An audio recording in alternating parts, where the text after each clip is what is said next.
Hi, this is Jyothi. Welcome back to simply home made channel. ఇవాళ special ఏంటో తెలుసా? Jumbo baingan slice fry. పెద్ద పెద్ద వంకాయలు తీసుకొని సన్నగా స్లైసెస్ కట్ చేసేసి ఆయిల్లో ఫ్రై చేసేసుకొని పాన్ ఫ్రై చేసేసుకొని మనకి ఇష్టమైన పౌడర్లో డిప్ చేసి తిన్నామంటే ఆహా ఏముంటుందండి. వీటికి వెల్లుల్లి దట్టిచ్చేసి చూస్తూనే నోరూరిపోతుంది. దీనికి కావాల్సిన పదార్థాలు చూసేద్దామా? వంకాయల్ని స్లైసెస్ చేసుకొని పెట్టుకుందాం. పెద్ద పెద్ద వంకాయలు తీసుకోవాలి. వీటితో పాటు కొబ్బరి, కారం, ఉప్పు, పసుపు, నువ్వులు, పల్లీలు తీసుకొని పక్కన పెట్టుకుందాము. ఇప్పుడు ఒక ప్యాన్లో పల్లీలు,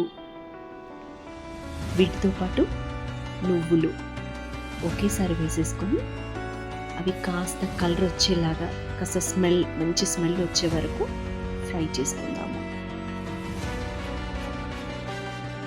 ఇలా ఫ్రై చేసి పెట్టుకొని వీటితో పాటు మిక్సీలో కారం, ఉప్పు, పసుపు, ధనియాల పొడి వేసేసి వీటితో పాటు కొబ్బరి కూడా వేసి గ్రైండ్ చేసుకుందాము. పౌడర్ రెడీ అయిపోయింది. దీన్ని పక్కన పెట్టేసుకొని ఒక ప్యాన్లో కొద్దిగా ఆయిల్ వేసేసి ఈ బ్యాంగన్ స్లైసెస్ని ప్యాన్ పైన వేసి ఫ్రై చేసుకుందాము. అది కాస్త బ్రౌనిష్ అయ్యే వరకు ఒక 5 minutes పడుతుంది. ఈ వంకాయలు అనేవి పెద్ద సైజ్ కాబట్టి నేను తీసుకున్న ప్యాన్లో ఒక 2 slices మాత్రమే సరిపోయాయి. సో ఇవి ఇంకో వైపు టర్న్ చేసుకొని ఇలా ఒక్కొక్కటిగా అన్నీ ఫ్రై చేసుకుందాము. ఇలా ఫ్రై చేసిన పీసెస్ని ఇంకో ప్లేట్లోకి షిఫ్ట్ చేసుకొని ఇంకా కొన్ని పీసెస్ని ఫ్రై చేసుకుందాము. ఇలా ఒక్కొక్కటిగా అన్నీ ఫ్రై చేసుకొని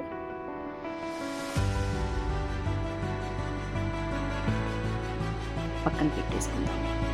ఒక బాండీలో ఆయిల్ వేసేసి వెల్లుల్లిని ఫ్రై చేయాలండి. చేసి పక్కన పెట్టుకొని ఇప్పుడు మనం రెడీ చేసుకున్న పౌడర్ ఉంది కదా, ఆ పౌడర్లో ఇలా ఫ్రై చేసి పెట్టుకున్న బ్యాంగన్ని డిప్ చేయాలి. బాగా పౌడర్ అంతా దానికి పట్టేలాగా డిప్ చేయాలి. అలా ఒక్కొక్కటిగా డిప్ చేస్తూ ఒక ప్లేట్లోకి పెట్టేసుకుందాం. ఈ పౌడర్ అనేది వాటికి పడితే టేస్ట్ అనేది చాలా బాగుంటుంది. స్నాక్స్ లాగా కూడా తినేసేయచ్చు, అంత బాగుంటుంది టేస్ట్. ఇలా ఒక్కొక్కటిగా డిప్ చేసేసుకొని పౌడర్లో పక్కన పెట్టేసుకుందాము. చూస్తున్నారా? చూస్తూనే నోరూరిపోతుంది, అంత బాగుంది. సో ఇలా అన్నీ పెట్టేసుకుందాము. పెట్టేసుకొని ఇవన్నీ ఒక ప్లేట్లోకి షిఫ్ట్ చేసుకొని వీటిపైనే ఈ పౌడర్ని కూడా మొత్తము చల్లుకుందాము. ఇలా అన్ని పీసెస్ మీద ఈ పౌడర్ని అంతా చల్లేసి వాటి మీద కొద్దిగా కొత్తిమీర తరుగు వేసుకుందాము. ఇలా కొత్తిమీర తరుగు వేసేసుకొని వాటితో పాటు వెల్లుల్లి ఫ్రై చేసుకున్నాం కదా, వాటిని వేసేసుకొని తింటున్నప్పుడు ఆ వెల్లుల్లి బయట తగిలితే చాలా చాలా బాగుంటుంది. చూసారా? బ్యాంగన్ స్లైస్ ఫ్రై రెడీ అయిపోయింది. మీరు సబ్స్క్రైబ్ చేసుకోండి. చేసుకుంటేనే నేను చేసే కొత్త కొత్త రెసిపీస్ అన్నీ మీకు నోటిఫికేషన్స్ ద్వారా అందుతాయి.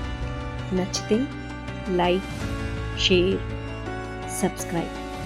Thank you.